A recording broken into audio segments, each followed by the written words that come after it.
G'day. So, um, for the last day, not the last day, for like the last couple of spare hours I've been working on Sigund. If you've watched my videos in the past, you know that Sigund to me is an important character because she's the Stormcloak hero. Now I'm actually an Imperial player. I always side with the Imperials, but kind of having a multi-faction sort of, multi-character sort of gameplay, I get to experience the Stormcloaks, not in the traditional way as you play the quest, more as the way that I get to play the character and run around Stormcloak soldiers and kill Imperials and raid towns and settlements and that sort of shit with my, whatever I can to, whatever mods I've made or other mods people have made to sort of sate that sort of I'm a Stormcloak character. And Sigund's that one. She is a twin sister to Lagatha, and they are the Bearclaw sisters, that's their last name from their mother. But she got the name Bearclaw because she was, the right hand of Ulfric Stormcloak in the Civil War. Now, a little bit of, I guess, headcanon, fan fiction, if you want to call it. This is the way that I think Skyrim actually happened, or at least Ulfric happening. I believe Ulfric was a younger brother. He had an older brother that was, was going to be, the next heir to Windhelm. But the Great War happened and he went off and he died. And while Ulfric was the second born, his father set him up the mountain to become a monk, to become a greybeard. But of course when his brother died, it was now Ulfric's turn to become heir. And he was sent off to war just like his brother was. But he was given a housecarl. Now the housecarl was the daughter of a famous Nord warrior called Tova Doomsung. And she was like the companions but in the east. Her and little Mary band. They were famous, The East would sing songs about her, sing songs about those that did wrongs and she hunted them down, so she got the name Doomsung.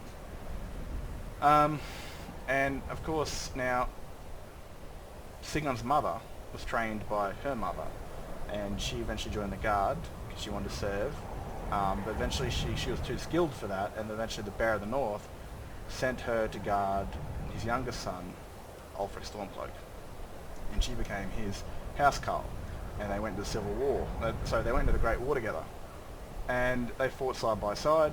And they were sent back to Skyrim to find Markarth was taken. They were both quite angry with what the Empire had done, and they both went into Markarth, and there's two different ways of seeing it. From the local perspective, as in they butchered all the Bretons, or from the Nord perspective, that they saved the town from the Forsworn or the Reachmen.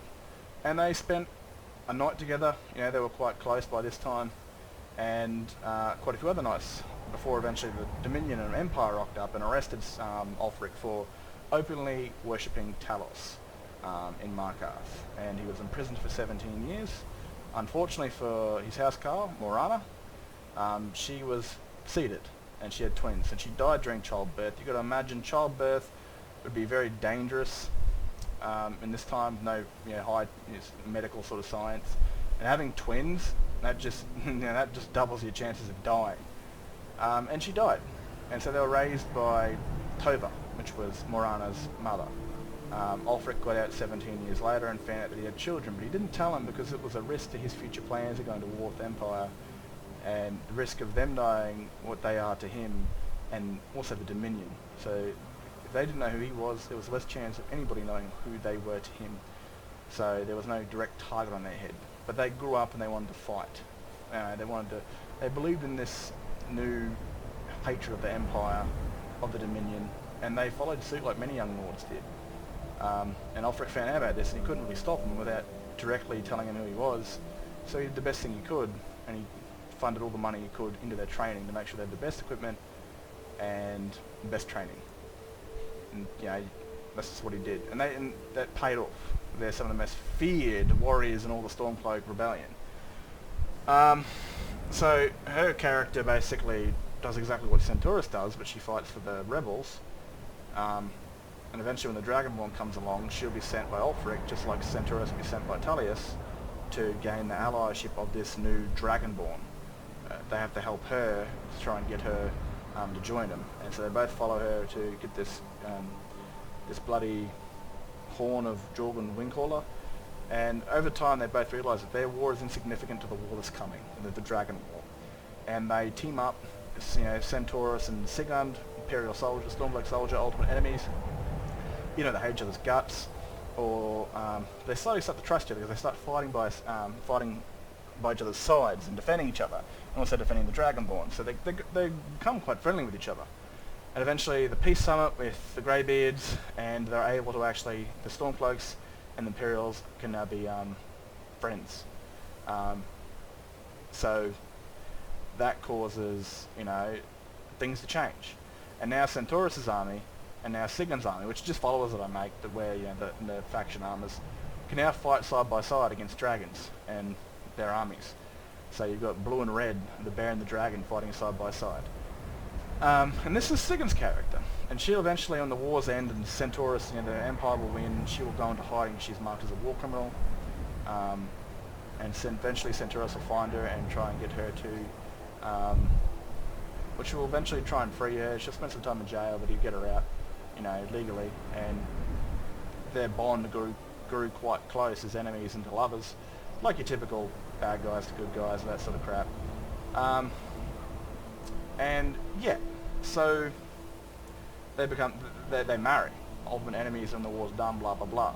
But she's a very important character to the story, you know. She's the bad guy turned lover, or not really the bad guy, but the opposite, you know. She is very important. She's I don't know, she's probably the second most important character.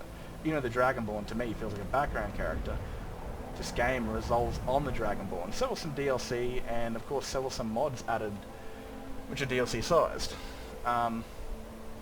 which rely on the Dragonborn. But the real conflict of Skyrim at the moment is the civil war, and the dragons come in, they team up. But yeah, so if I'm going to release her as a follower, if you guys are interested in her as a follower,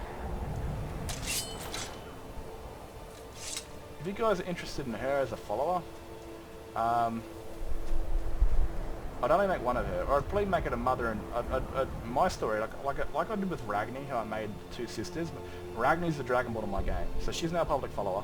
Well, her and her sister in the public mod. But in my game, there's only one of them. It's only Ragni.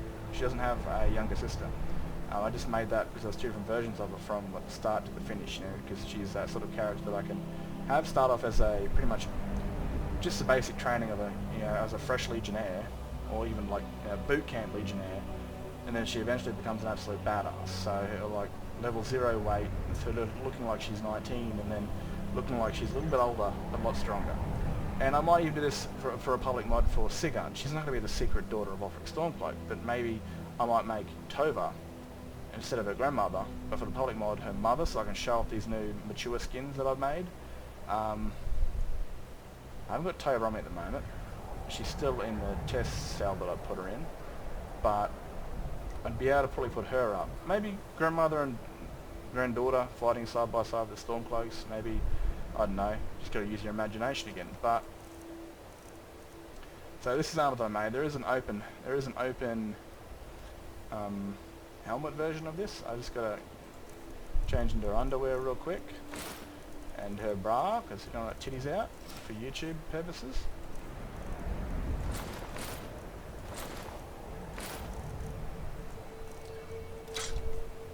So, this is her. Now this is just some war paint for a battle sort of thing. It's just an overlay I put on her. You know, part of the Lupine's overlays from Domain Wolf, because you know, her last name's Bearclaw, so I want to have a claw on the side of it, you know, which makes it look kind of sick. This is her body. Of course I can't show you the actual like genitals. I don't really like the face paint colour of it, it's kind of purple.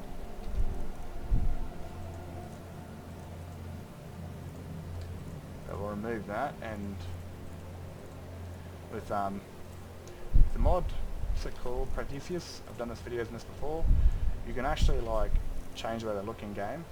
I'll give one of those eyes, it's like they have the like Ulfric Stormcloak, have those silver eyes, or those white eyes. And of course that's who her dad is, so it's resemblance to her father, and she kind of looks like a bit like her mother, but she's got her father's hair colour when he was young, and her sister's got like her mother's hair colour, which is red. I haven't made Morani yet, because she died in the hard drive. What the shit? No. Alright, this is what Sigund looked like. She's very beautiful. Like, and, man, I only use vanilla sliders.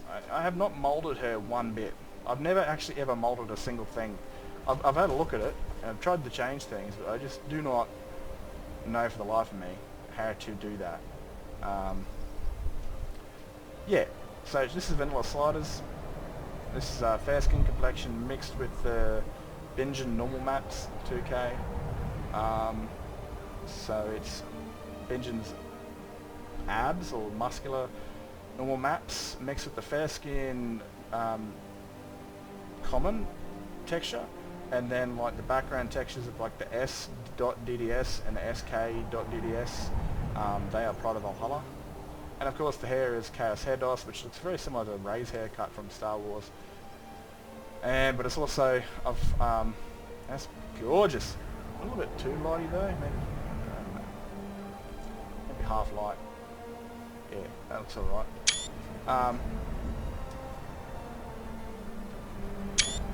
So, and mixed with it's called Salt Wind hair textures.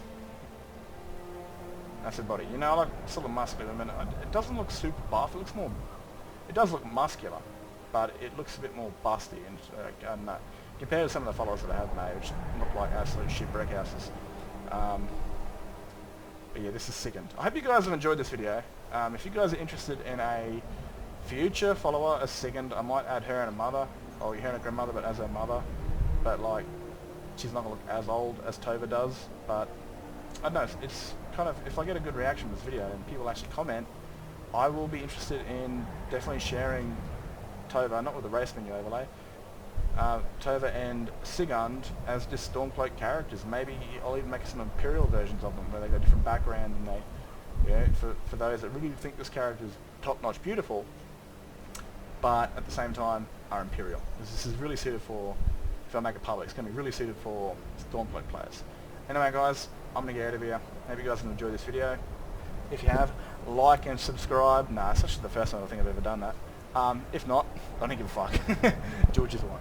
Anyway, have a good one guys. Peace out.